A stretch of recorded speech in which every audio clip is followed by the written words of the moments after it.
La Bible ne parle pas de service de rencontre.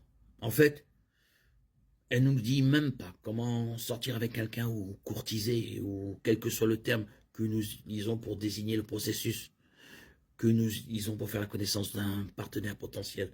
À l'époque biblique, les rencontres n'existaient pas sous la forme que nous connaissons aujourd'hui. À l'époque, les familles aidaient les jeunes femmes et les jeunes hommes à se rencontrer et à se fiancer et choisissaient souvent le partenaire de leurs enfants à leur place. Aujourd'hui, alors que l'implication familiale est toujours la norme dans de nombreuses cultures, dans de nombreuses autres, les célibataires sont plus seuls pour trouver un partenaire.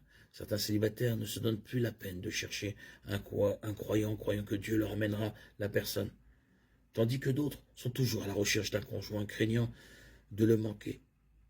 Il devait y avoir un équilibre, quand nous nous souvenons que Dieu est parfaitement aimant. Éphésiens 3,18, 1 Jean 3, 16, 18.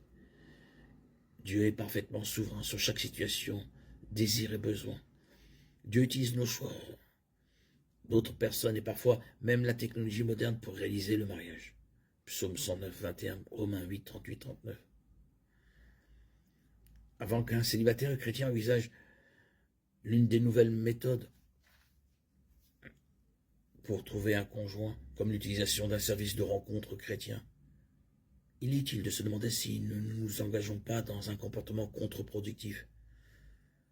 Est-il possible que nous soyons trop exigeants, que nous recherchons le prince ou la princesse de conte de fées et que, ce faisant, nous limitons les possibilités de ce que Dieu peut savoir être le meilleur pour nous et que nous n'avons pas encore envisagé? Ne sommes-nous pas assez exigeants, oubliant que Dieu appelle tous les chrétiens à se marier uniquement avec d'autres chrétiens? 2 Corinthiens 6, 14. Ou envisageons-nous quelqu'un qui est coincé dans un péché grave qui change la vie et qui pourrait mettre en danger le mariage? Un homme chrétien, une femme chrétienne doit prendre les devants dans les relations et s'assurer que leur relation glorifie le Christ en toutes choses.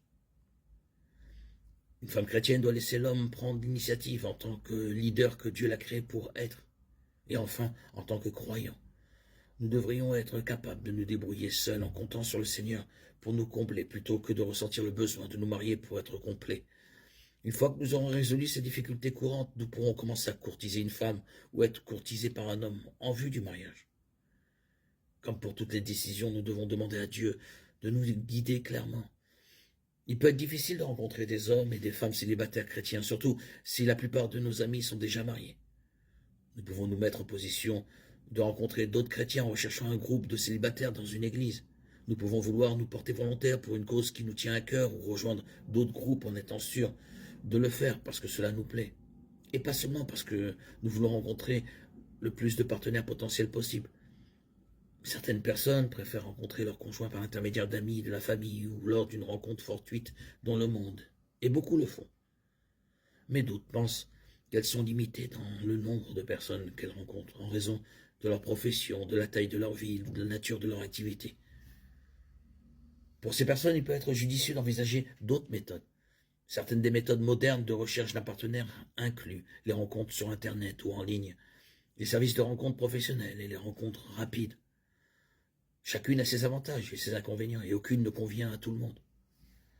Avant de commencer l'une de ces méthodes, nous devrions commencer par prier en demandant à Dieu si c'est la démarche qu'il veut que nous entreprenions.